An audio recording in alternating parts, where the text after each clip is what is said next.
안녕하십니까. 행복한 아침 이재용입니다. 안녕하세요. 장예인입니다. 오늘은 7월 19일 화요일이고요. 날씨부터 알아보겠습니다. 박소영 기상캐스터. 안녕하세요. 날씨 요정 박소연입니다. 저는 상암동에 나와 있는데요.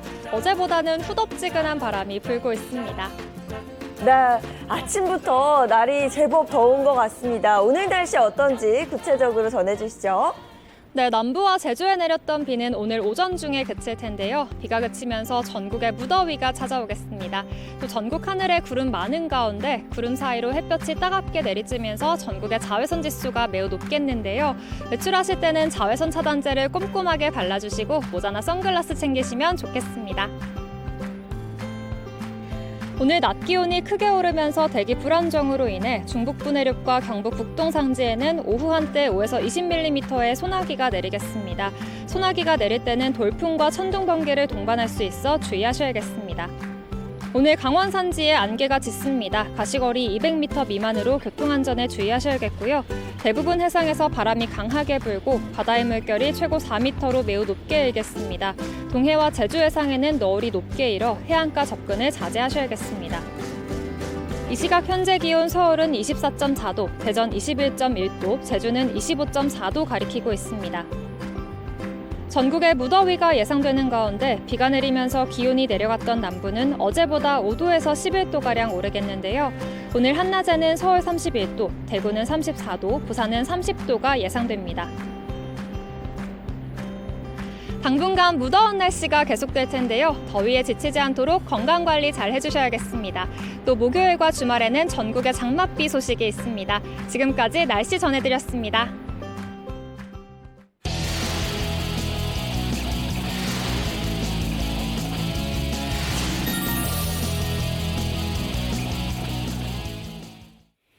네, 화제 이슈를 발빠르게 전해드리는 모닝 브리핑 순서입니다. 김성환 시사평론가와 함께합니다. 어서 오세요. 네, 안녕하세요. 네, 반갑습니다. 네, 첫 번째 이슈부터 전해주시죠. 첫 번째 이슈는 해수욕장 코로나 폭증세입니다. 요즘에 굉장히 무더웠었잖아요. 네. 해수욕장으로 놀러 가시는 분들이 굉장히 많을 것 같은데요. 해수욕장으로 사람들이 자연스럽게 몰리면서 코로나 확진자 증가세가 아주 뚜렷하게 나타나고 있다. 이런 얘기가 된 겁니다. 지난 10일 그 비수도권 확진자 수가요. 8,600명 정도가 되는데 일주일 뒤에 그러니까 17일에는 18,400명이 됐습니다. 그러니까 최근에 더블링이라고 얘기를 많이 하는데요.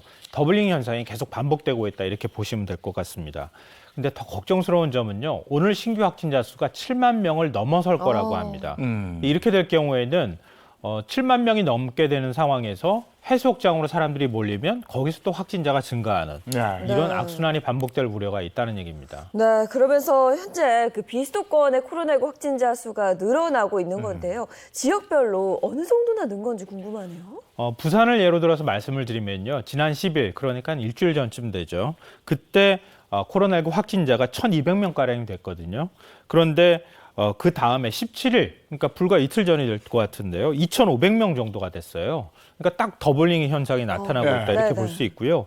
제주와 강원 지역 같은 경우에도 요즘 피서객들이 많은 상황 아니겠습니까? 그러니까 피서객들이 많이 몰리는 이런 지역에도 역시 2배가량 확진자가 증가하고 있는 상황입니다. 2배씩 이렇게 늘어난 지역은 지금도 말씀하셨지만 피서객이 몰리는 영향이 가장 크겠네요. 네. 지난 주말에 강원 동해안 지역으로 피서객이 20만 명가량 몰렸다고 그래요.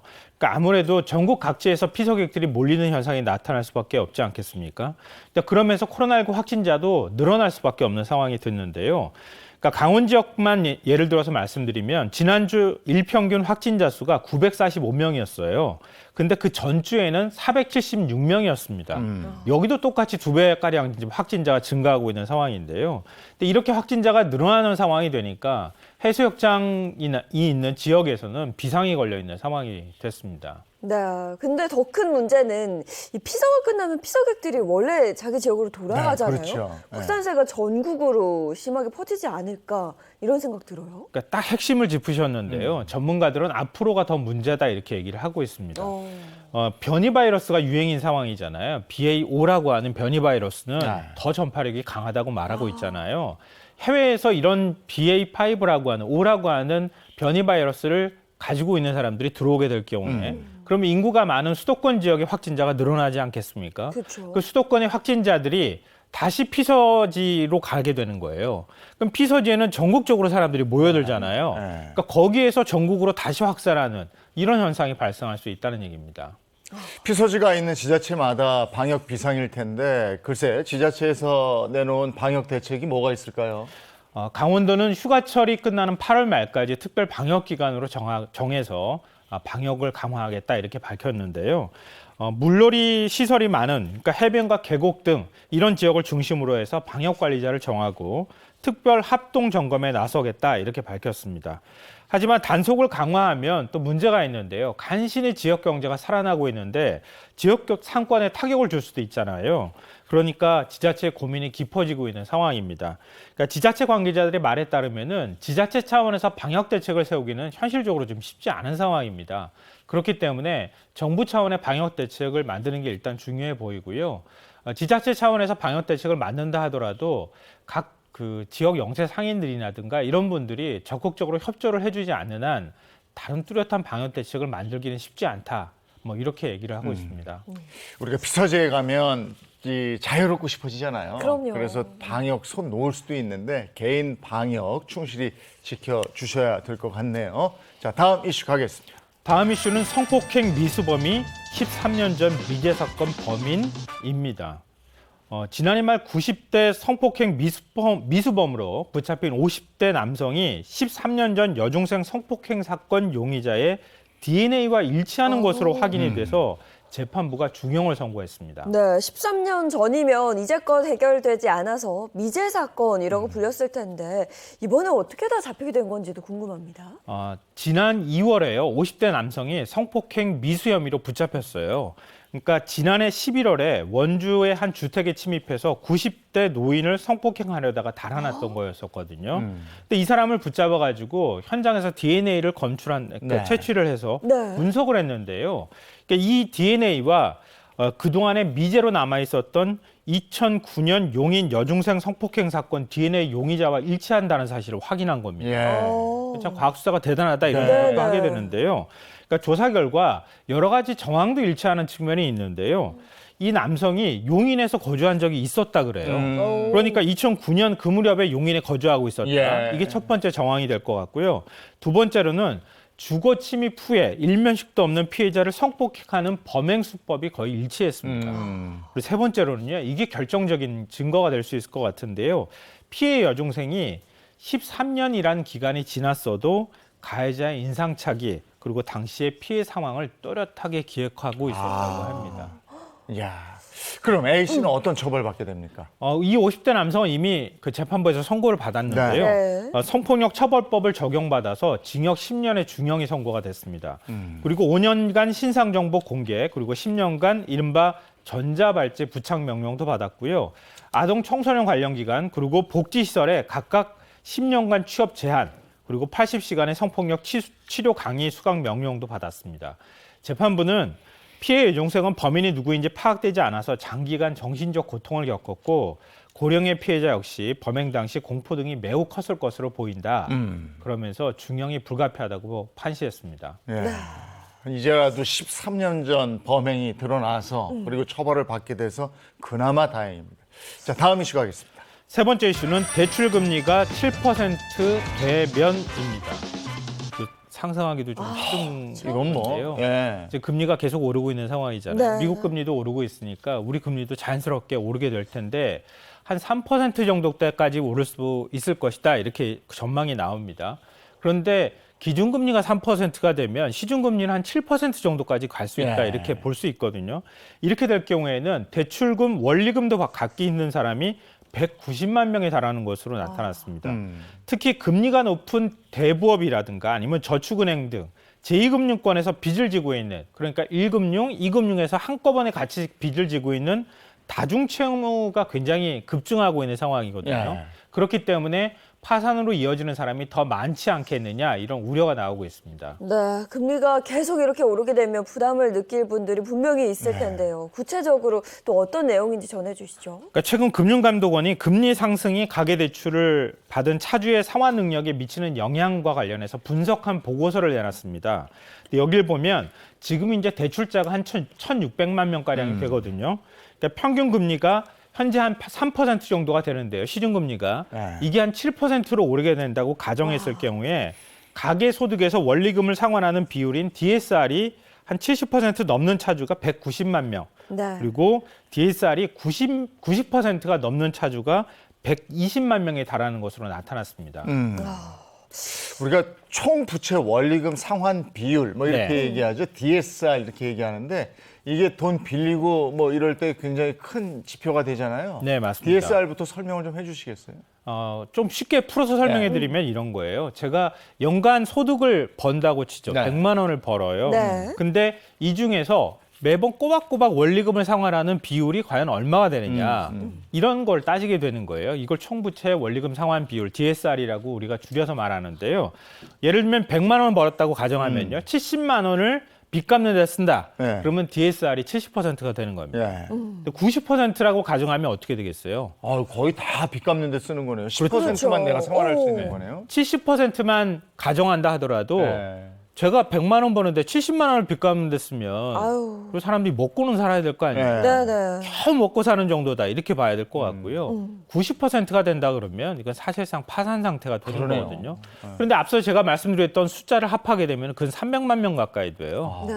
300만 명이 거의 파산 상태로 내몰린다고 생각을 해보십시오. 네. 그 빚을 못 갚으면 그게 그 빚이 금융권으로 넘어오게 되고 예. 금융권이 휘청거리게 되지 않겠습니까? 예. 네. 그러니까 그게 또 다른 데 영향을 미치고 예. 이 파급 효과가 있기 때문에 굉장히 우려되고 있는 상황입니다. 또 문제는 앞으로 금리가 더 오를 전망이거든요. 이렇게 되면 중저신용자들에게 부담이 점점 더 커지게 될 텐데 금융당국은 어떤 대책을 내세우고 있어요? 일단 금융당국은요 고금리로 돈을 빌린 사람들에게 이걸 저금리로 갈아탈 수 있도록 네, 해줘야 될 거 네. 아니겠어요? 갈아탈 수 있는 걸 지원하겠다 이렇게 밝혔고요. 그다음에 금융사들이 예대금리라고 우리가 얘기를 하잖아요. 예. 보통 예금금리는 찔끔 주고 대출금리는 굉장히 높게 받잖아요. 네. 특히 이제 대출금리를 높게 받는 경우에는 아무래도 차주한테 큰 부담이 될 수 있으니까 대출금리를 규제하겠다. 그래서 예대금리 마진을 좀 줄이게 하겠다. 이런 조치를 발표했습니다. 이게 개인 신용도에 따라서 대출 금리가 다 다르거든요. 네. 그러니까 저신용자들은 더 비싸게 돈을 빌릴 수밖에 없는데 금리가 이렇게 오르면 참 곤란한 상황에 빠지게 되는 거죠. 네, 근데 걱정입니다. 그게 연쇄적으로 도미노 현상까지 일으키니까. 예, 다음 오늘 여기까지 해야 되겠네요. 모닝 브리핑 여기까지 하겠습니다. 김성환 시사평론가와 함께했습니다. 고맙습니다. 고맙습니다.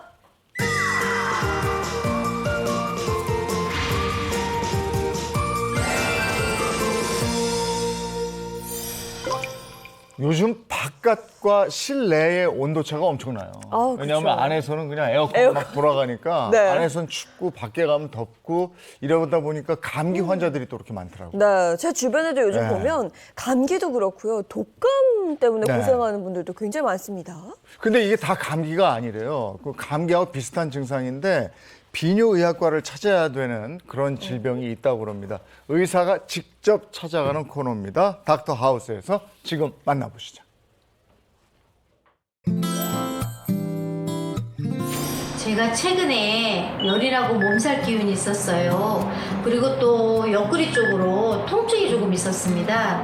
그래서 감기인가 의심이 돼서 약을 먹었는데도 열이 내려가지 않더라고요. 그래서 병원을 찾아가 진료를 받아보니 신우신염이라고 그 비뇨의학과에 가보라고 하시는데 저에게는 생소한 병이라 좀 겁이 나더라고요. 신우신염 대체 어떤 병인가요? 도와주세요, 닥터하우스.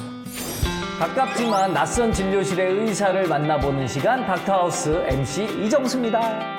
안녕하세요. 비뇨의학과 전문의 엄재두라고 합니다. 반갑습니다. 뭔가 2회차 돼서 뭔가 귀여움까지 장착하고 오신 것 같아요. 이제 형님이 이끌어주다 보니까 저도 마음이 한결 편안해진 것 같습니다. 좋습니다.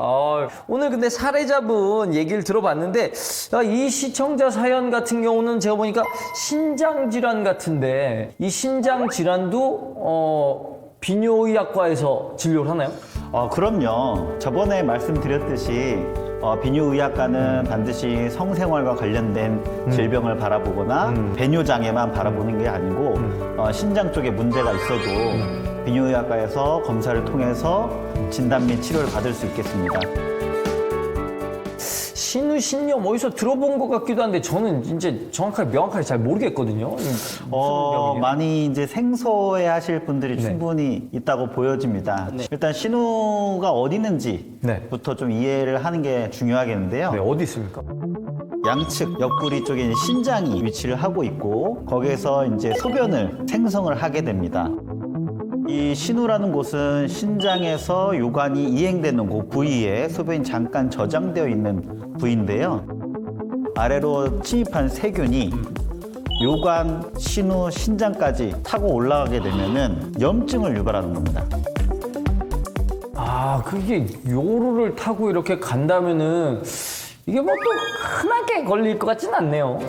당연히 이제 감기, 우리가 이제 숨 쉬는 호흡기 감염이 가장 감염, 염증에 취약할 수 있겠죠. 그렇지만 호흡기 다음으로 감염을 유발할 수 있는 경로가 요로 감염이라고 보시면 되겠습니다.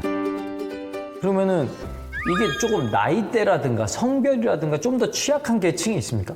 중장년의 여성분한테 많이 생길 수가 있어요. 아무래도 요도가 짧기도 하고 항문에 있는 균에 의해서 취약하기도 하지만 이제 나이가 든 남성, 중장년 남성에게도 전립선 비대증에 의해서 신우신염이 잘 발생할 수 있겠는데요. 요폐, 배뇨 폐색에 의해서 요로 감염이 발생할 확률이 높아진다라고 이해하시면 되겠습니다.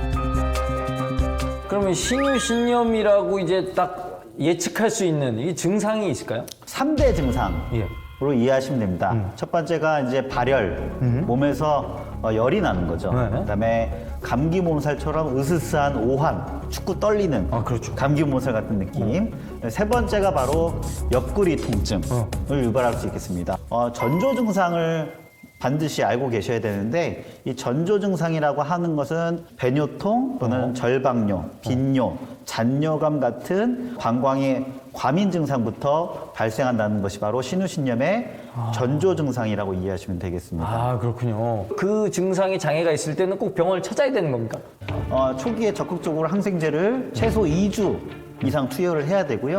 만약에 고열이 38도 이상이다 또는 피지검사상에서 백혈구 수치가 너무 높다 그러면 입원이 필요하고 거기서도 만약에 너무 힘들다라고 판단이 되면은 중환자실을 가야 될 정도로 위험한 병이라고 이해하시면 됩니다.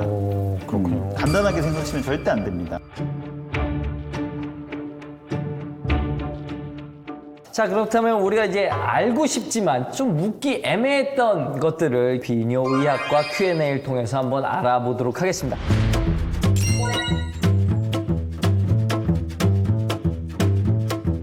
그렇습니다. 이게 아까 말씀하셨다시피 고열과 뭔가 오한 이런 것들은 감기 증상 아니겠습니까? 이거를 신우신염과 어떻게 구분하죠? 감기 몸살 증세에다가 당연히 기침 콧물 가래가 있으면은 당연히 호흡기 감염, 폐렴, 기관지염 이런 것들을 의심을 해봐야 되겠죠. 그런데 신우신염에서는 이런 기침 콧물 가래 같은 호흡기 감염 증상이 없습니다. 첫 번째가 감기와 구별되는 것이 이런 상기도 감염 증상이 없다는 게 첫 번째고요. 여기 없고요. 여기서 우측이나 왼쪽에 특징적인 옆구리 통증, 뭐 찢어진다거나 뜯어내는 것 같은 통증이 있다. 이렇게 쳤을 때 짙을 정도의 통증이 있다. 그러면은 이것은 호흡기 감염이 아닌 신장 쪽 감염을 의심을 해봐야 됩니다. 이거 확실한 이 검진 방법인 것 같은데 이게 옆구리에 이렇게 두드려갖고 이게 아프면은 그런 특징적인 증상이 있다는 걸 바로 아셔야 됩니다. 아시겠죠? 진짜 세게 때리는 것 같은데? 살짝이에요, 살짝. 하지만 좋습니다.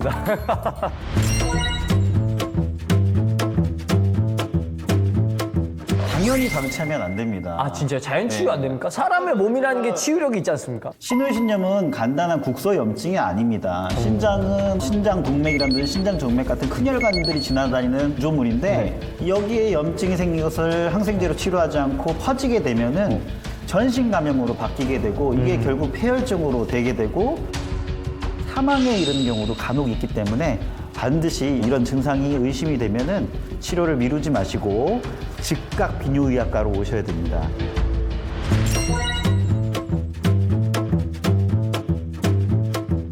결국에는 치료보다 더 중요한 게 안 걸리면은 장땡이죠. 안 걸리는 게 최고인데요. 아, 그렇죠. 첫 번째는 성관계 전후로 해서 균이 잘 들어가요. 그래서 성관계 후에 한번 배뇨를 해버리면 방광 내에 들어왔던 균이 흐름에 의해서 씻겨 나갈 확률이 높습니다. 그래서 성관계 후에는 반드시 배뇨를 해주는 게 좋고요. 성관계 전에는 반드시 청결을 위해서 샤워를 해주시는 게 좋겠고요. 그다음에 대변을 보고 난 후에도 반드시 그 요도나 질 부위에 항문 대장균이 들어가는 일이 없게끔 잘 신경 쓰셔서 위생을 청결하게 해주시길 바라겠습니다. 아, 요걸로 끝나면은 저희가 닥터하우스가 아니죠. 신우신염의 좋은 음식을 저희가 소개해 드리도록 하겠습니다. 닥터의 원포인트 레슨 알아보도록 하겠습니다.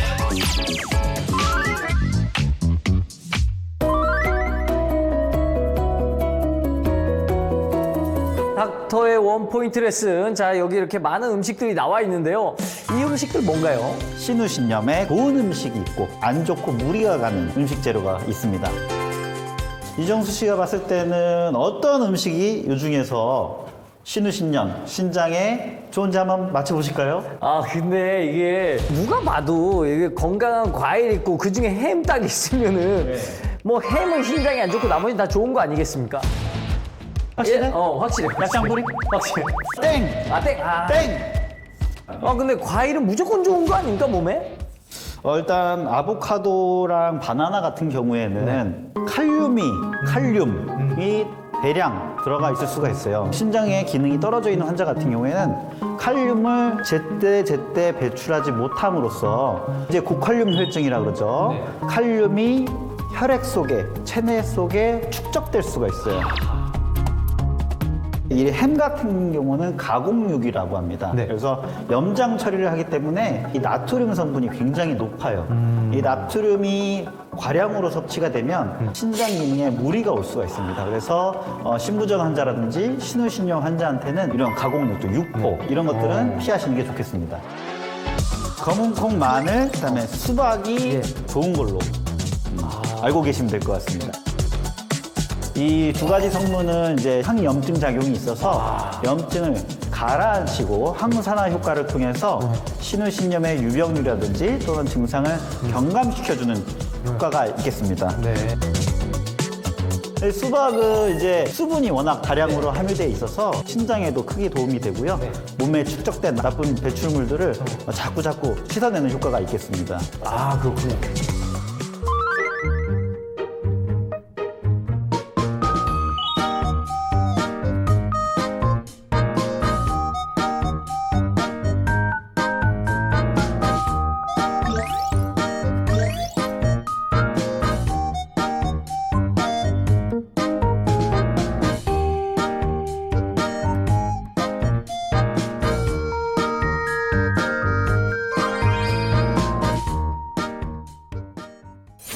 자, 오늘 닥터하우스에서 우리 엄재도 원장님과 또 알찬 정보 나눠봤는데 오늘 어떠셨습니까? 오늘도 굉장히 유익하고 즐겁게 어떤 신우신염이라는 주제를 가지고 예방법, 치료법 그리고 다양한 에피소드 같은 것들을 말씀을 드렸던 것 같아요. 다음 이 시간에 또 다른 주제로 재미있는 의학 정보 좀 전달해주고 싶다 그런 마음이 생겼습니다. 알겠습니다. 닥터하우스 오늘 여기서 인사드리고요. 다음번에 더 알찬 정보로 돌아오겠습니다.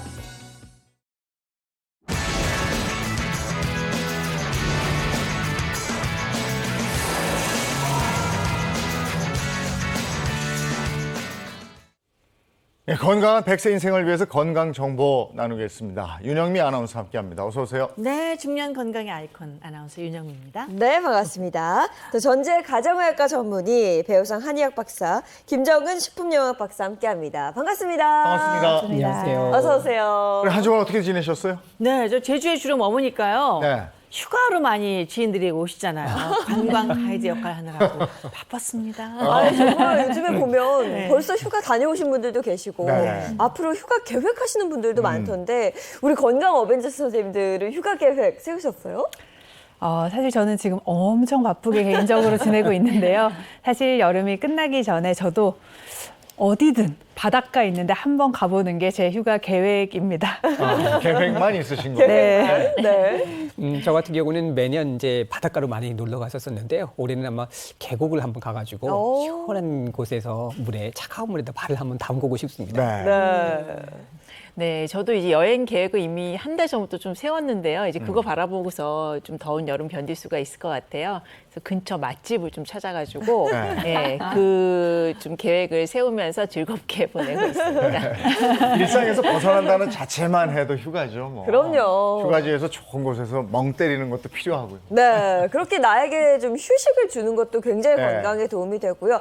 또 하나 행복한 아침을 통해서 또 건강 정보 챙기시는 것도 큰 도움이 됩니다. 오늘도 알찬 건강 정보 준비를 해봤는데요. 우선 윤영미 아나운서가 네. 주제 꽁트 또 준비하셨죠? 네, 오늘도 꽁트로 준비해봤습니다. 제가 엄마 역할 역시 장애인 MC가 딸 역할 부탁드릴게요. 네. 꽁트 시작합니다. 큐!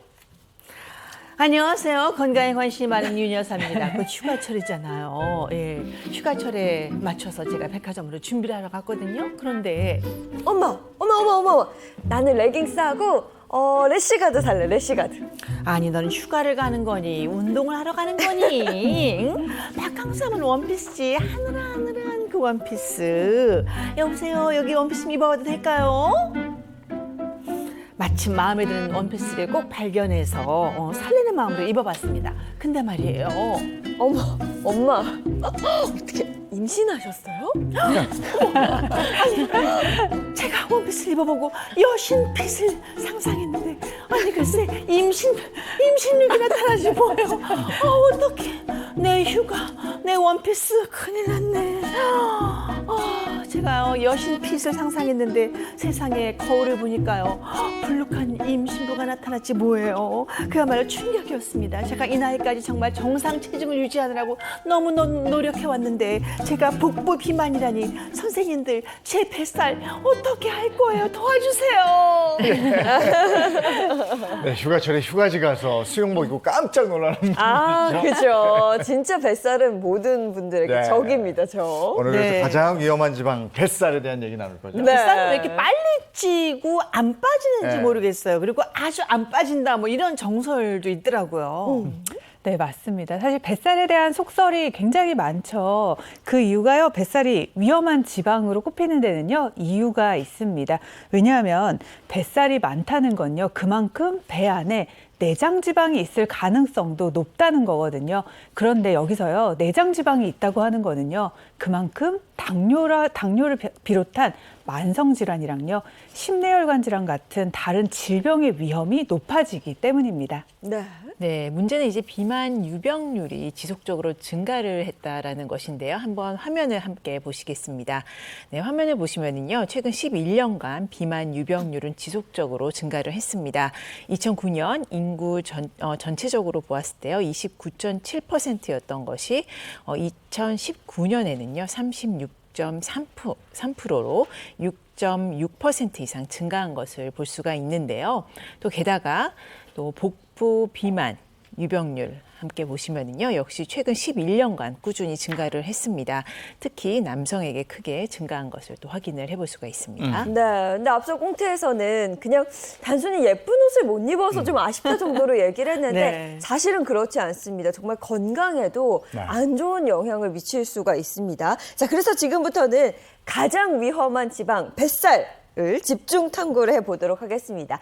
가장 먼저 몸속 질병, 범인은 바로 뱃살이라는 걸 준비를 해봤는데요. 첫 번째 질환 보여주시죠. 4대 성인병. 4대 성인병이라고 되어 있어요. 예, 4대 성인병이라고 하게 되면 우리가 흔히 알고 있는 쓰리고지라인 고혈압, 고지혈증, 당뇨병에다가 비만을 포함하는 것을 말하게 됩니다. 네. 특히 이제 복부 비만이 생기게 되면은 당뇨병에 취약해질 수 있거든요. 이것은 바로 인슐린이 문제가 생길 수 있기 때문이죠.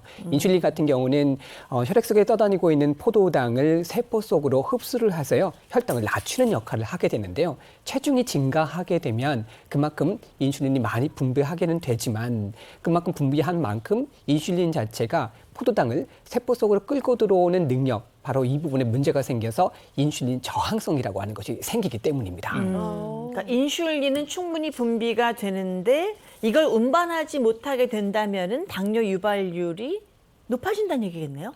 네, 맞습니다. 사실 인슐린 저항성이 생겨도요, 만약에 췌장에서 더 많은 양의 인슐린을 분비를 한다면 이제 당뇨병은 나타나지 않고 혈당 조절이 잘 되겠죠.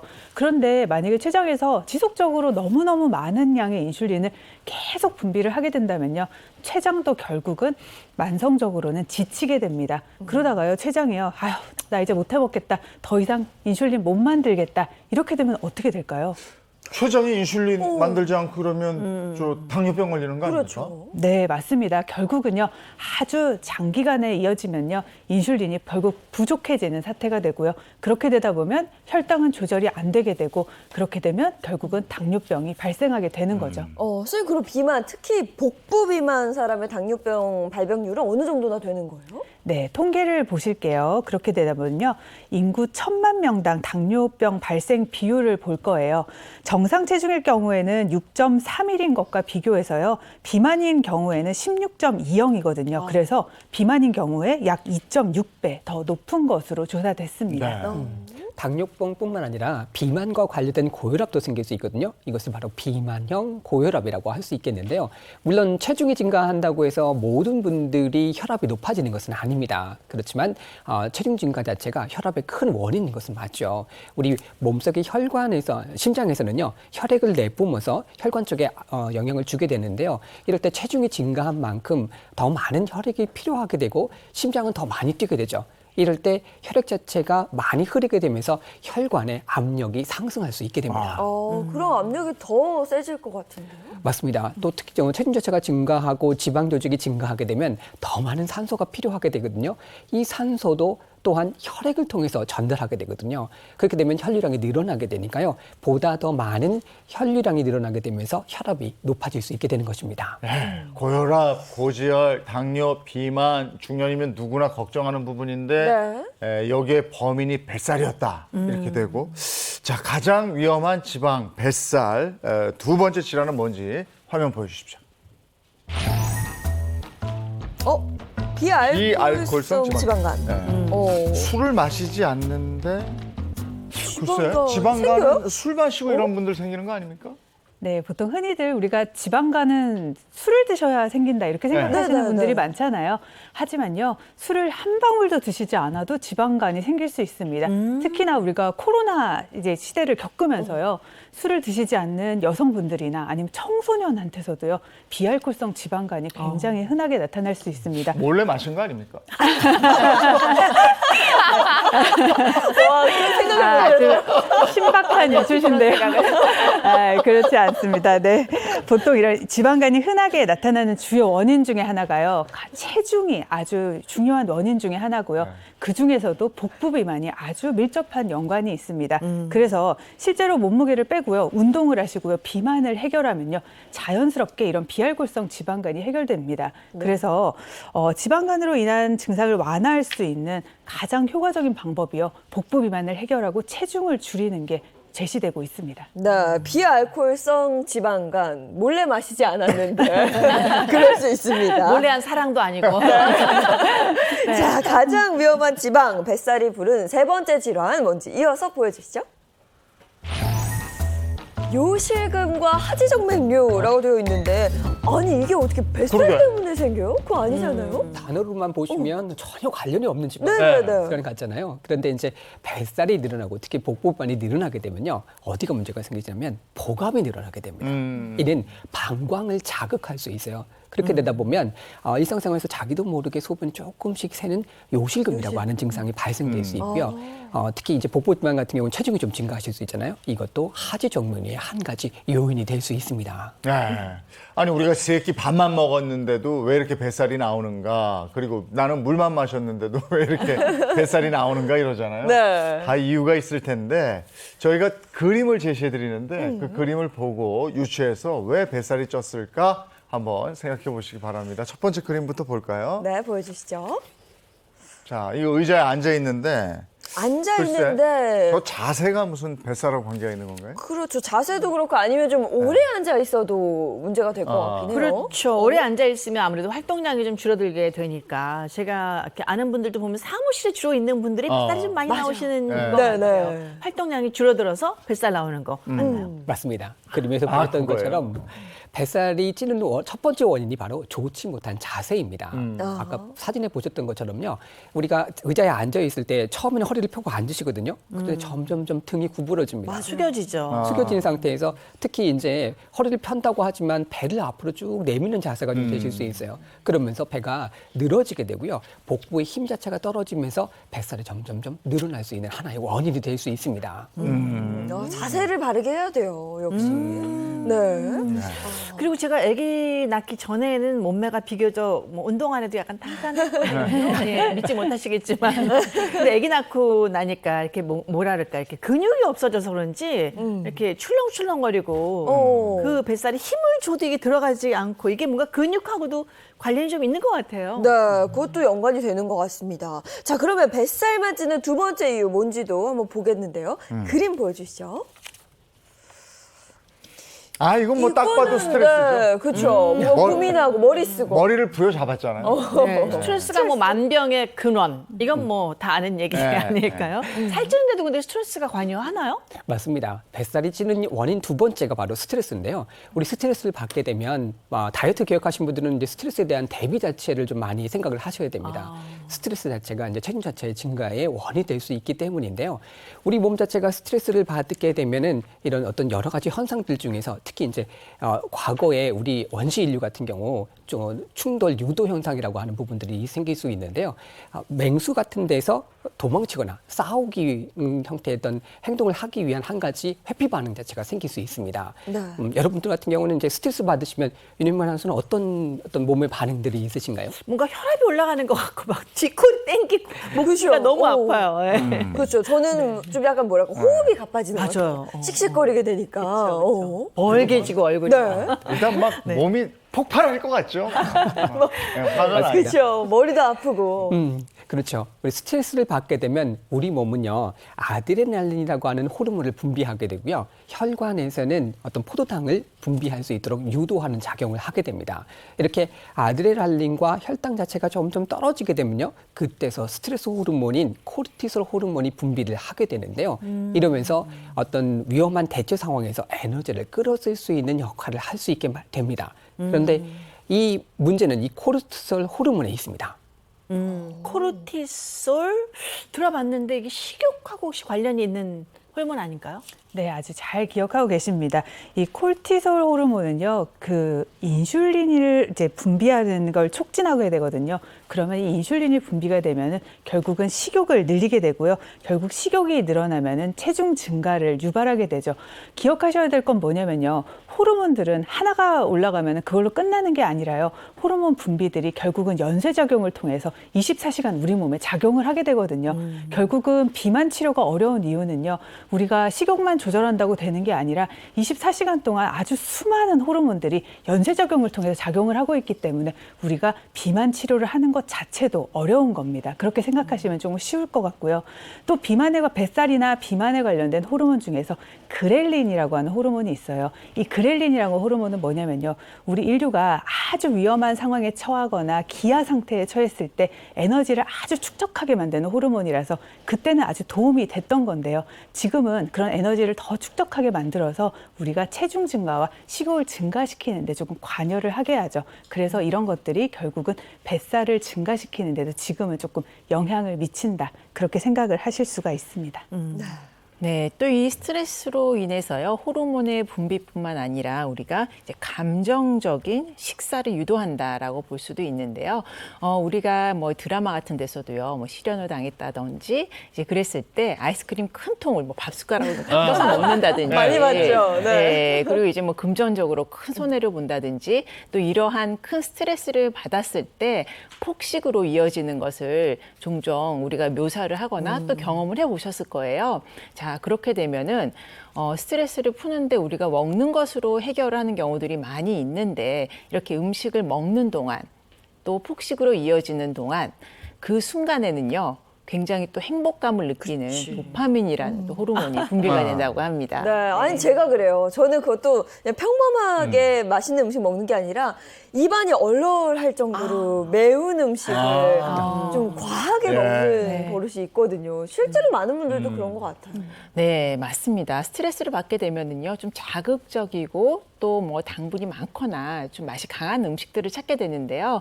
이러한 음식들의 공통점이라고 볼 수 있는 것이 열량이 높은 데 반해서 또 영양가는 낮은 것이 특징입니다. 또 많은 양을 또 한꺼번에 먹게 되는 그러한 또 공통점도 있는데요. 이런 자극적인 음식들이 또 계속 음식이 당기잖아요. 또 폭식으로 이어진다라고 할 수가 있습니다. 또 이렇게 많이 먹고 나면은요, 굉장히 또 죄책감을 느낀다거나 네. 또 그로 인해서 스트레스를 또 반대로 받게 돼서 이러한 악순환이 또 반복적으로 이루어지게 됩니다. 우리나라 사람들이 스트레스 지수가 높아서 그렇게 자극적이고 맵고 이런 걸 잘 드시나 봐요. 간이 점점 세지잖아요. 네, 저도 이 습관을 이번에 좀 고쳐보도록 하겠습니다. 자, 뱃살 찌는 습관 바로 스트레스였고요. 마지막은 무엇일지 사진 준비했습니다. 보시죠. 야, 드디어 나왔네요. 한잔하는 거지. 사실 이 뱃살은 술배라는 말 네. 있잖아요. 지나친 음주는 뱃살을 만듭니다. 다 알고 있죠. 이 말 왜 안 우리가? 나오나 했어요. 근데 점점 살기가 우리가 팍팍해지니까 이게 술로 스트레스 푸시는 분들이 많고 네. 또 코로나 때문에 집에서 저녁에 할 일 없으니까 또 이렇게 지인들 불러서 또 이렇게 부부끼리 뭐 이렇게 술 드시는 분들도 많고 또 요즘 또 코로나가 약간 풀리면서 회식도 많아지고 그러니까 점점 술이 늘고 또 느는 것도 뱃살 뭐 이렇게 연관이 되는 것 같아요. 아니 날이 또 덥고 이러니까요. 집에 시원한 맥주 들어가서 뭐 샤워하고 맥주 한 잔 이렇게 싹 하는 그 맛이 있는데. 그렇죠. 네. 아니 근데 저는 그렇게 생각해요. 술은 뭐 큰 영향은 아닌데 우리가 술 먹을 때 고칼로리 안주를 먹으니까 그것 때문에 그러는 게 아닌가 싶거든요. 그런데요, 안타깝게도요, 뱃살이 찌는 원인은요, 안주가 아니라 술이 맞다고 생각하셔야 그래요? 될 것 같아요. 네. 이재용 MC가 말씀하신 것처럼 술 칼로리보다 이제 안주가 더 높기 때문에 안주 때문에 살이 찌는 건가 아닌가 생각하시는 분이 많은데요. 네. 제가 이제 칼로리, 우리 중학교 때 아마 배웠나? 고등학교 때 배웠나? 제가 헷갈리지만 탄수화물의 열량이 이제 1g당 4kcal예요. 그리고 단백질도 1g당 4kcal거든요. 그러면 지방은 몇 kcal일까요? 저 이거 알아요. 네. 지방은 1g당 9kcal. 네, 맞습니다. 훌륭하십니다. 그러면 귀엽네요, 네. 알코올의 열량이 1g당 몇 kcal인지 아실까요? 알코올. 술에 따라서 배웠던 다르지 것 같은데? 않을까요? 네. 보통 술에 따라서. 네, 알코올은요, 1g당 7kcal입니다. 아. 그래서요, 우리가 일반적으로 이제 보편적인 이제 소주 한 병을 드셨다 네. 하면은 한 병당 400kcal고요. 맥주 한 병은 300kcal이라고 생각하시면 되겠고요. 뭐 막걸리도 한 병당 보통은 이제 400kcal의 열량을 섭취하시게 되는 거거든요. 예. 아니 근데 저 소주가 칼로리가 맥주보다 높았네. 막걸리. 소주는 제로 칼로리라고 생각해요. 네, 보통 우리가 이제 술을 0칼로리다라고 생각을 하시는 경우들이 많이 있는데 왜 그러냐면요. 이것을 이제 칼로리를 표기했을 때 영문으로는요, empty 칼로리라고 합니다. 즉 이제 빈 칼로리인데 이것을 그냥 직역을 하게 되면 단순히 0칼로리라고 직역을 하게 된 거죠. 왜냐하면은요, 우리가 우리 몸을 움직이는 데 필요한 열량은 단백질, 탄수화물, 지방으로 이루어져 있습니다. 그런데 이 알코올에는 이 단탄지가 함유되어 있지 않기 때문에 그러한 열량을 내는 칼로리가 없다. 즉 이러한 영양 성분이 없다라는 의미로 empty 칼로리, 즉 빈 열량이라고 표현을 한 데서 이루어졌다고 생각을 하시면 되겠습니다. 아니 그러면 안주를 먹지 않고 술만 마셔도 결국은 살이 찐다는 얘기잖아요. 그러게요. 잘못 알고 있었네 우리가. 네, 그렇죠. 이제 우리 몸이요. 이제 하루 종일 탄단지를 사용하면서 이제 칼로리를 태우게 되잖아요. 근데 우리가 술을 드시게 되면요. 우리 몸이 이제 독성 칼로리, 알코올을 해결하기 위해서요. 일단 다 중단하고 알코올을 해결하기 위해서 에너지를 쓰게 됩니다. 그렇게 되다 보면은 지방 연소를 이제 중단하게 되고 알코올 에너지를 이제 연소하는데 에너지를 쓰게 되거든요. 그러면 지방 축적을 시작하게 되는 거죠. 그렇기 때문에 우리가 사용해야 될 이제 지방이 그대로 우리 몸속에 쌓이게 되는 거거든요. 결국 알코올 자체가 이제 문제가 돼서 뭐 그것 때문에 살이 찌고 이런 것들이 아니라 지방이 연소되지 않고 그것들이 쌓여서 살이 될 가능성이 높아지기 때문에 알코올이 좀 문제가 된다. 그렇게 생각하시면 조금 더 이해가 쉽겠습니다. 예, 그렇게 우리가 유독 뱃살만 찌는 이유가 뭔가 했더니 이런 다양한 이유들로 뱃살만 유독 찌고 있었어요. 그렇다면 이 찐 뱃살을 빼는 게 중요할 텐데, 자, 이 어떻게 뺄까요? 방법이 뭐가 있을까요? 방법이 있나요, 근데? 네, 방법이 있습니다. 그런데요, 이제 뱃살의 종류가 좀 있거든요. 그래서 우리가 먼저 그 종류를 조금 알아보는 게 좋겠습니다. 뱃살에도 유형이 있다고요? 네, 뱃살의 유형이 있어요. 자, 먼저 뱃살은요, 피하 지방과 내장 지방으로 나뉘게 되고 이런 말 많이 들어보셨을 거예요. 네. 자, 먼저 피하 지방에 대해서 제가 말씀드릴게요. 피하 지방은 피부 아래에 있는 지방이라서 우리가 피하 지방이라고 하는 거고요.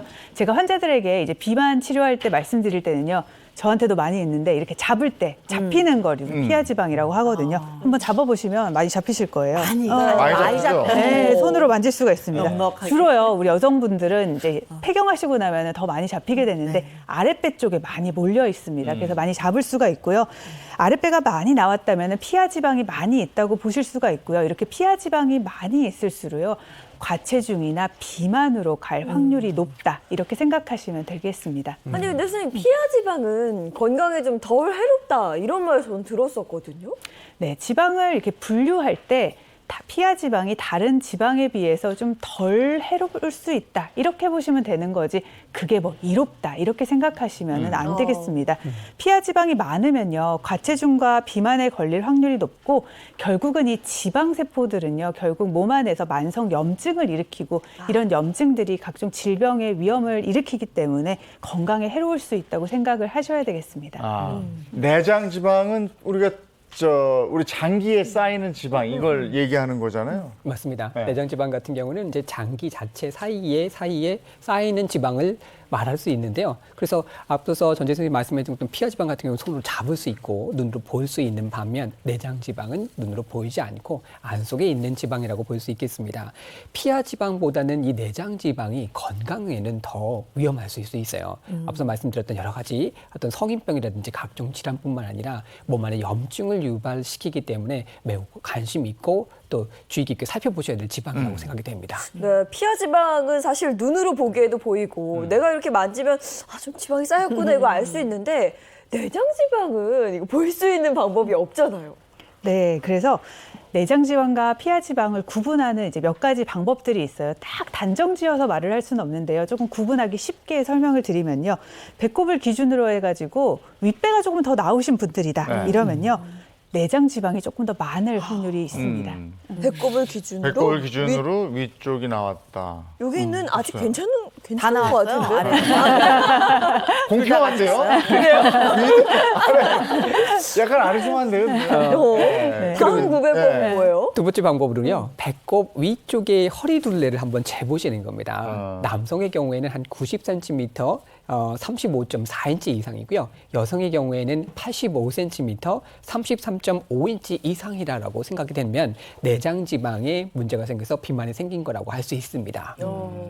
네, 그리고 이제 배 모양을 보고선도 내장 지방인지 피하 지방인지 알 수가 있는데요. 우선 서서 정면에서 보았을 때요, 배 모양이 좀 사과 모양처럼 톡 나와 있다라고 하면은 이제 내장 지방이라고 할 수가 있겠고요. 그리고 이제 모과처럼 아랫부분이 이렇게 나와 있다라고 하면 이제 피하 지방이라고 할 수 있겠습니다. 그리고 이제 누워서 보았을 때요, 뱃살이 처지지 않고 그대로 볼록 나와 있으면 피하 지방이고요. 또 아래로 처져 있으면 나와 있으면 내장 지방이고요. 네. 그대로 처지게 되면 피하 피하 지방이다라고 아. 보시면 되겠습니다. 선생님 말씀 쭉 들어보니까 남성은 내장 지방이 많고 여성은 피하 지방이 많은 것 같다 이런 생각이 들어요. 오, 진짜 그러네요. 그럼 선생님, 그 지방의 유형이 다르다는 건 생기는 원인도 다르다는 뜻이겠죠? 네, 생기는 원인도 다르고 그 원인이 다르기 때문에 관리하는 방법도 달라야 되는 게 맞겠습니다. 피하지방의 경우에는요, 식단을 조절하시는 게 반드시 필수적으로 다 선행이 돼야 되겠습니다. 식사를 하실 때는요, 우리 과도한 탄수화물 섭취는 반드시 줄이셔야 되겠습니다. 탄수화물은 체내에서 가장 중요한 에너지원이기는 하지만요, 과도하게 섭취하실 경우에는 이 남는 에너지가 뱃살로 가기 때문에 주의를 하셔야 되겠고요. 그리고 두 번째는 짜게 드시는 것은 반드시 피하셔야 됩니다. 우리가 삼투압이라고 하잖아요. 네. 짜게 드시게 되면요, 우리가 체내 수분을 자꾸 저장해가지고 삼투압을 맞추려고 하거든요. 그래서 몸이 붓게 되는 것도 생기게 되고요. 그리고 순환장애가 발생해서 셀룰라이트가 생기는 원인이 되기도 하기 때문에 짜게 드시는 것은 피하셔야 되겠습니다. 네. 먹는 것 우리 전재현 선생님이 말씀 많이 해주셨는데 그 다음에 중요한 것 운동이죠. 운동이 반드시 필수적으로 따라오셔야 되는데요. 근력과 유산소 운동을 같이 병행해 주셔야 됩니다. 특히 계단 오르기라든지 걷기라든지 이렇게 오랫동안 서 있는 습관을 들이시는 것도 한 가지 방법이 되실 수 있고요. 또 생활 습관을 바꾸면서 관리하셔야 되기 때문에 천천히 피하지방을 줄이신다고 생각하시는 것이 좋습니다. 뱃살 빼려고 복근 운동만 열심히 하는 분들도 꽤 많이 있거든요. 있죠. 몸이 별로 안 되는 건가요? 안타깝게도 복근 운동만 하셔가지고는 뱃살이 빠지지 않고요. 그러니까 전체적으로 활동량 자체를 늘려주시면서 몸에 있는 지방 자체를 전체적으로 연소시켜 주시는 거와 더불어서 복부 운동을 해주시는 것이 효과적이라고 할 수 있습니다. 쉽게 빠지지 않고 피하지방은 단기간에 줄지 않기 때문에요. 꾸준하게 식단 조절하고 유산소 운동과 근력 운동을 병행해 주시면 좋겠습니다. 그럼 내장 지방 어떻게 빼요? 네, 내장 지방인 경우에는요, 원인 파악부터 하는 것이 중요한데요. 주로 이제 내장 지방은 폭식과 과식이 원인이 되는 경우가 있습니다. 그렇기 때문에 우리가 폭식과 과식만 어느 정도 조절을 하고 식단 조절만 잘 하셔도 내장 지방 어느 정도 비교적 쉽게 뺄 수가 있습니다. 그런데 나이가 들면서요, 점점 이 내장 지방도 식단 조절만으로는 잘 빠지지 않는 경우가 발생을 합니다. 그 이유는 이제 노화 때문이라고 할 수가 있는데 우리가 나이가 들면서 성장 호르몬이 차츰 감소를 하게 되면서 이러한 내장 지방이 좀 줄어드는 것을 막아주게 되는데요. 이 경우에는요, 성장 호르몬 같은 경우에는 내장 지방이 생겨나는 것을 억제하는 데 도움을 주기 때문이라고 합니다. 네, 네. 지방 유형에 따른 다이어트법 알아봤고요. 근데 다이어트는 확실히 운동하고 맞아요. 먹는 거 조절하고 그럼요. 이거 아니겠어요? 네. 생활 습관인 것 같아요. 네. 그 생활 습관만 조금만 바꾸면 우리가 뱃살 다이어트에도 성공할 수 있을 것 같은데 네. 이게 잘 안 된다는 거죠. 그렇죠. 습관이 굉장히 중요하다고 하잖아요. 그래서 준비해봤습니다. 뱃살 빠지는 생활 습관 네. 어떤 것들이 있는지 첫 번째부터 한번 보시죠. 골든타임을 놓치지 마라. 그 뱃살 빠지는데도 그러면 골든타임이라는 게 있나 봐요. 네, 골든타임이 존재합니다. 우리가 흔히 저도 마치 많이 말하는데요. 친구들끼리 모이면 막 신나게 먹으면서 다이어트는 내일부터 하자 막 이런 얘기 진짜 많이 하잖아요. 네. 그리고 지금 여름 휴가철이셔서 이 말 많이 하실 텐데요. 반드시 다이어트에는 골든타임이 있다. 생각을 하셔야 됩니다. 그 이유가요. 여름 휴가 동안 마음껏 드시게 되면요. 반드시 체중은 불게 될 겁니다. 그런데 이때 골든타임을 반드시 잡으셔야 되거든요. 여기 보면 이게 지방이에요. 그런데 과식을 해서 체중이 늘었을 때는요. 바로 지방이 되는 게 아닙니다. 과식을 해서 체중이 늘었을 때는요. 우리가 체중이 늘었던 것이 글리코겐이라는 형태로 먼저 저장이 되거든요. 간이나 근육에요. 글리코겐이라는 형태로 에너지를 저장했다가 약 2주 정도 후에 지방으로 변하게 되거든요. 그런데 이때 글리코겐과 지방을 비교해 보면요. 글리코겐보다 지방으로 변하게 되면요. 우리가 에너지를 한 7배 정도를 더 써야지 똑같은 부피를 줄일 수가 있어요. 그렇게 되면 어떻게 되겠어요? 글리코겐일 때 빼는 게 편할까요? 지방으로 변한 다음에 빼는 게 편할까요? 빨리 빼는 거. 빨리 빼야죠. 빨리 빼는 게 편합니다. 그래서요, 기억하셔야 될 게 뭐냐면요. 급하게 찐 살은 급하게 빼야 된다. 이걸 반드시 기억하셔야 됩니다. 네. 2주의 시간을 놓치시면요. 그만큼 7배 정도의 에너지를 더 쓰셔야 같은 부피를 빼실 수 있다. 그것을 명심하셔야 되겠습니다. 그래서 네. 다이어트에는 골든 타임이 있다. 생각하시면 되겠습니다. 여행을 제가 많이 다니잖아요. 네네. 여행 가면 왜 한 끼도 맛없는 거 먹으면 굉장히 억울한데. 네, 맞아요. 그래서 늘 아침, 점심, 저녁 꼬박꼬박 맛있는 걸 많이 챙겨 먹게 되거든요. 네. 그래서 며칠 여행 갔다 오면 2, 3kg 훅 찌는데 다녀와서 몸무게 딱 재보면 절망스러운 거예요. 아, 언제 빼나. 이러고 이제 포기도 하고 그랬는데 2주 동안 열심히 빼면은 다이어트에도 성공할 수 있다는 네. 희망적인 말씀하셨어요. 그렇죠. 2주 안에만 체중을 원래대로 돌리면 돌아갈 수 있다는 건데 네. 문제는 그 2주가 넘어선다는 거겠죠. 자, 뱃살 빠지는 생활 습관 두 번째 문제 보도록 하겠습니다. 자, 두 번째는요. 배 힘주기. 오, 이게 실제로 배에 그렇게 되나 힘주면 봐요? 뱃살이 빠지나 보죠? 네. 배에 힘을 주고 있는 자세를 취하는 것 자체가요. 뱃살 감량에 굉장히 효과적입니다. 일단은 서 있는 자세와 앉아 있는 자세를 두 가지로 나눠서 설명을 드리겠습니다. 서 있을 때는요. 제자리에 서서 허리에 곧게 편 상태에서 우리 백가죽을요. 등에 딱 붙인다는 생각으로 배에 힘을 주고 30초 정도 그 자세를 유지하시는 건데요. 이때 주의하실 게 배에 힘을 주고요. 숨을 참으시는 거예요. 그러면 진짜 너무 힘드시거든요. 그래서 배에 힘을 주시고 편안하게 숨을 쉬시면 되겠습니다. 이렇게 되면요. 배에 힘이 들어가면서 장기를 딱 잡아주는 느낌이 들면서 뱃살이 빠지는데 효과적인 힘을 주실 수가 있어요. 복부 근육량이 늘고요. 신진대사가 활발해지기 때문에 뱃살을 빼는데 도움이 될 겁니다. 두 번째는요. 이제 앉아서 하는 건데요. 제가 앉아서 설명을 드리면 앉아 있을 때는요. 등을 대지 말으셔야 돼요. 등을 대지 말고 마치 머리에서 누가 잡아당기는 것처럼 mainten하게 정수리 천장을 잡아당긴다는 느낌으로요. 허리를 편 채 30초 정도 똑같이 복부에 힘을 주시는 거예요. 일명 이게 둘 다 드로인 운동이라고 하거든요. 네. 그래서 내부 장기를 지탱하는 힘을 키우시는 운동입니다. 살이 찌면은 우리가 보통은 이제 중력의 힘도 생기고 복압의 차이가 생기기 때문에 내부에서 장기가 밀려 나와요. 그래서 어르신들이 진료실에 오시면요.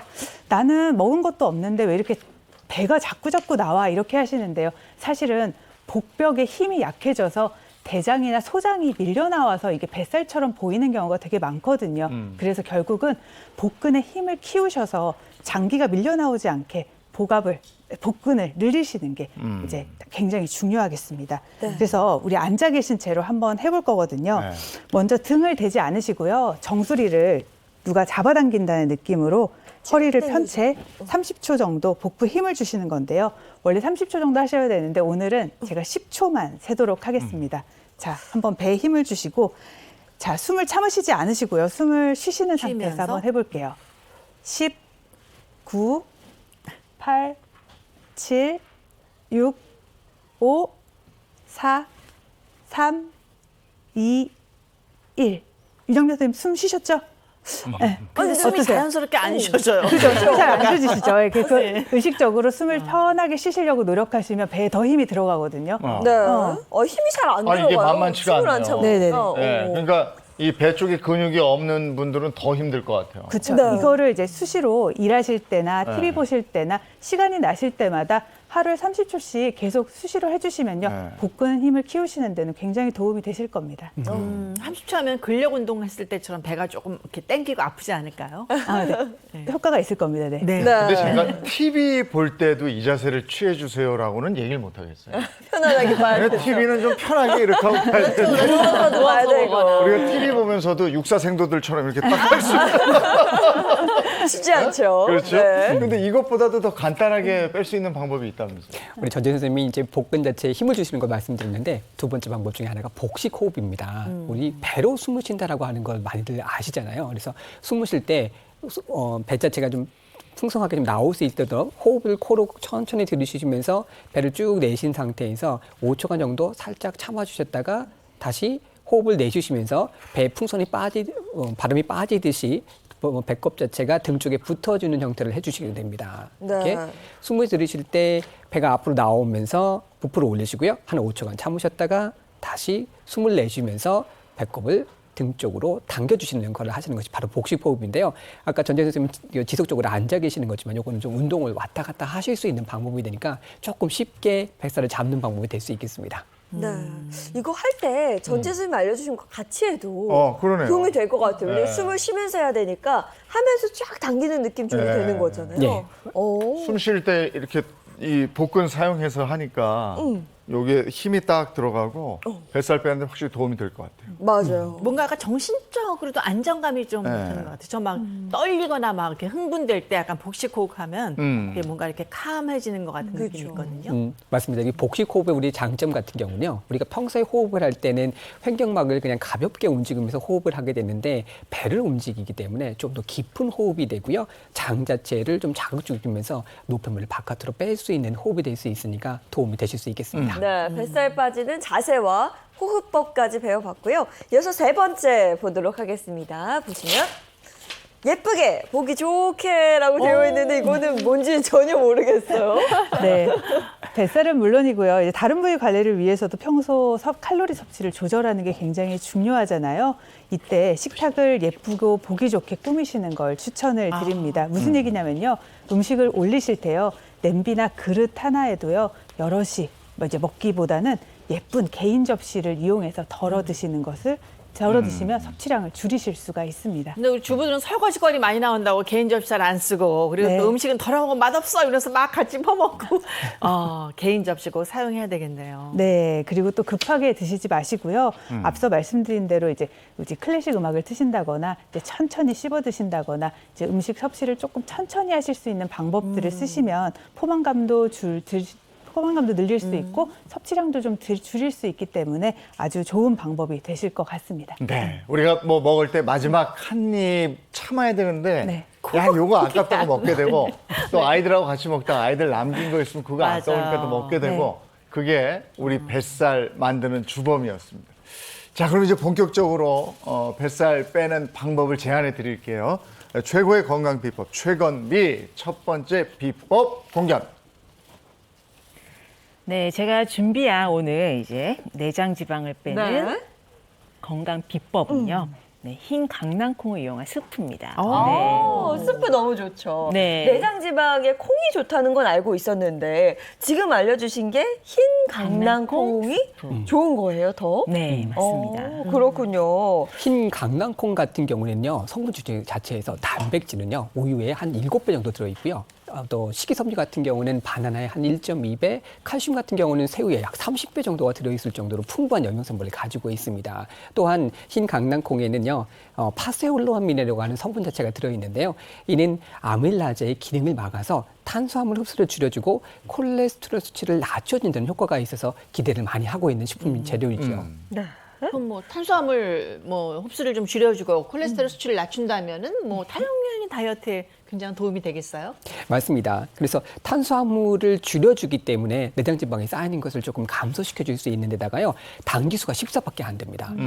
천천히 올려주고 포만감을 늘어주니까 체중 감소에 도움을 받으실 수 있는 식재료라고 할 수 있습니다.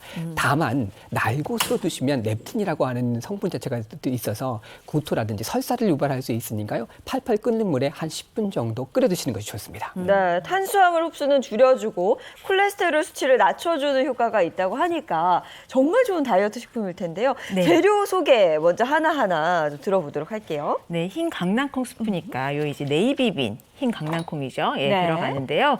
요거는 이제 미리 한 10시간 정도 이제 불려 놓은 상태고요. 그리고 이제 가진 야채가 들어가는데 샐러리, 또 양파, 당근, 또 파프리카 2가지 색을 제가 이렇게 잘게 다져놨습니다. 네. 네, 그리고 여기에 농도를 좀 주기 위해서 루라는 거를 만들었어요. 밀가루랑 또 버터를 볶다가 여기 파프리카 가루를 섞어 놓은 루 준비되어 있고요. 이제 간을 하기 위해서 소금, 후추 있고요. 그다음에 다진 마늘이랑 올리브 오일까지 준비를 했습니다. 네, 그리고 보시면 통곡물 네. 빵도 이렇게 준비하셨죠. 그렇죠. 곡물빵 준비하면은 또 한 끼 식사로 든든하게 드실 수가 있고요. 네. 그리고 또 감칠맛을 주기 위해서 여기 토마토 페이스트, 통조림을 파니까 요거까지 같이 준비해 주시면 되겠습니다. 네, 제가 알기로는 스프가 좀 간단해 보여도 직접 만들기는 까다롭다고 알고 있거든요. 있거든요. 네, 그래도 맞습니다. 김정은 선생님이 알려주시는 거니까 한번 기대해 그렇죠. 보도록 하겠습니다. 제가 이제 좀 간단하게 설명을 드리자면요. 우선 제가 조금 복잡한 거는 미리 만들어 왔는데, 네. 요 이제 루라는 것이 있어요. 루. 루라고 하면은 우리가 스프처럼 조금 이제 점성이 있는 재료들을 만들 때,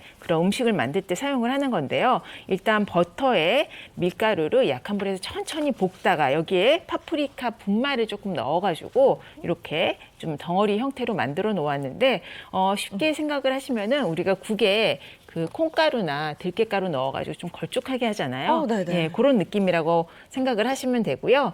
그리고 이제 다진 채소들을 좀 볶으면서 제가 설명을 드릴게요. 네. 자, 콩은 이제 10시간을 불려서 이렇게 좀 불린 상태로 준비를 해 놓았습니다. 통통하게 불었거든요. 그래서 전날 미리 불려가지고 냉장고 보관을 해 놓으시면 되고요. 자, 여기에 좀 볶아 보도록 하겠습니다. 네. 자, 우선 이제 달군 팬에요. 올리브 오일을 부어주세요. 올리브 오일이 먼저 들어가고요. 네네, 올리브 오일 넣어주시고요. 여기 이제 다진 마늘 넣어주시고, 여기에 이제 양파, 또 다진 양파. 네, 다진 양파, 그리고 당근 다진 것 넣어주시고요. 여기에 샐러리도 같은 크기로 썰어주시면 됩니다. 볶아주시다가 파프리카까지 다 넣었습니다. 진짜 몸에 좋은 건 다 들어가니까. 그렇죠. 네. 재료를 미리 준비해 놓고 볶아주면 되는 거니까 시작할 때. 네. 그리고 여기에 우리가 콩 불린 물 있잖아요. 네. 채소는 이제 색이 변할 정도까지만 볶아주시면 되는데, 제가 시간 관계상 미리 조금 볶아왔어요. 네. 색이 좀 선명하게 바뀐 거 보실 수 있을 텐데, 이렇게 이제 색이 변할 때까지 이제 중불 정도에서, 너무 센 불에 볶게 되시면 타기 때문에 중불에서 볶아줍니다. 네. 이제 충분히 이제 표면에 열이 가해지고 살짝 투명해지면은 일단 콩은 다 불어있는 상태이고요. 그리고 여기에 이 루를 넣어줍니다. 아니, 루가 저는 궁금해요. 네, 그렇죠. 루의 맛이 어떨지. 지금 이제 버터를 넣고 네. 밀가루를 넣어서 볶았기 때문에 이렇게 덩어리 형태이긴 한데요. 이렇게 볶다 보면은 잘 풀어지고, 또 여기에 이제 수분을 넣게 되죠. 물을 넣고 끓이게 되는데, 처음에 루도 같이 이제 볶아주게 됩니다. 야채 볶는 것까지는 하겠는데 루라니까 약간 그렇죠. 할 수 있을까? 네. 근데 어떻게 생각해보면 루가 네. 기본은 버터인 거잖아요. 그렇죠? 그렇죠. 무염 버터예요. 네. 밀가루를 넣고 약불에서 볶기 시작을 합니다. 한 5분 정도로 볶기 시작을 하면은요, 네. 덩어리가 지거든요. 어. 여기에 이제 파프리카 분말 넣으시고, 그리고 보통 우리 스프 끓일 때는 뭐 우유라든지 또 육수 뽑은 거를 거기다 그렇죠. 붓게 되면 네. 걸쭉한 크림 스프가 되는데, 여기서는 이제 그런 액체를 넣지 않은 상태에서 농도를 주는 루만 만들어서 넉넉하게 만들어서 보관을 하시면 필요하실 때마다 꺼내 쓰실 수가 있으니까요. 네. 자, 이제 루를 넣어서 볶게 되면은 버터가 녹으면서 이렇게 네. 향이 되게 좋아요. 뭉쳐지기 시작을 했거든요. 자, 그러면 여기에 토마토 페이스트 넣고요. 토마토 페이스트는 이제 마지막에 풀어주시면 되고요. 이제 익혀야 되겠죠, 여기에. 아, 이 버터 향이 정말 좋네요. 빵 생각도 나고. 아침에 이런 냄새 맡으면 진짜 너무 행복하죠. 행복하죠.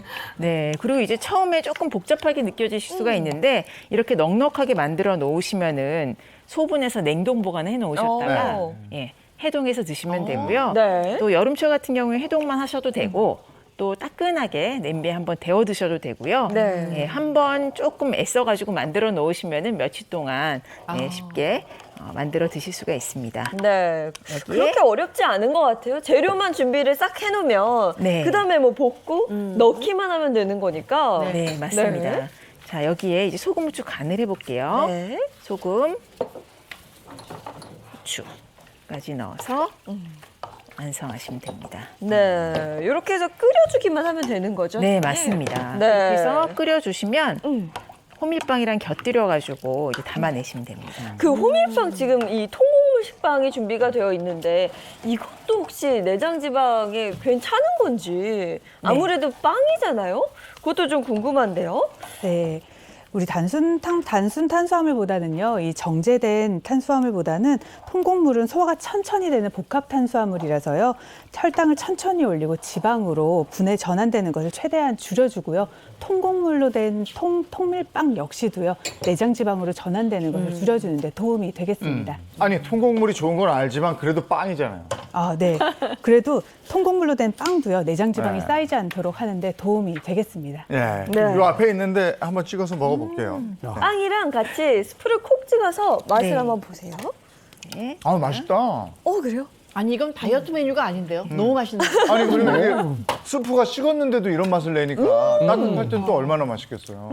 아니 오히려 요즘엔 더우니까 좀 차게 해서 먹는 그 콜드 스프? 네. 그래도 굉장히 좋을 것 같아요. 네. 냉장고에 넣었다 먹는 거. 아니 그리고 아이들이 워낙 이런 콩 잘 안 먹잖아요. 이렇게 스프로 빵이랑 같이 먹게 하면 충분히 맛있게 먹을 것 같아요. 알겠습니다. 네. 네. 먹긴 먹어야 되는데 먹을 때 이 뱃살을 좀 빼주면서 신경 안 쓰면서 먹을 수 있는 아주 멋진 맛있는 스프 제안해 주셨어요. 고맙습니다. 네, 고맙습니다. 감사합니다. 아이고 오늘 여기서 마쳐야 되겠네요.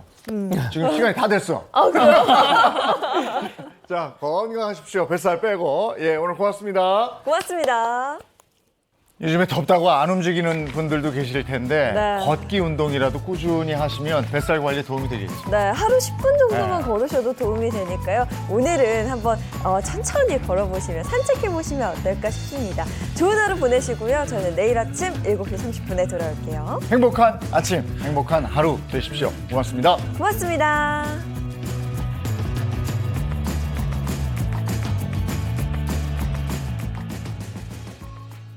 채널 A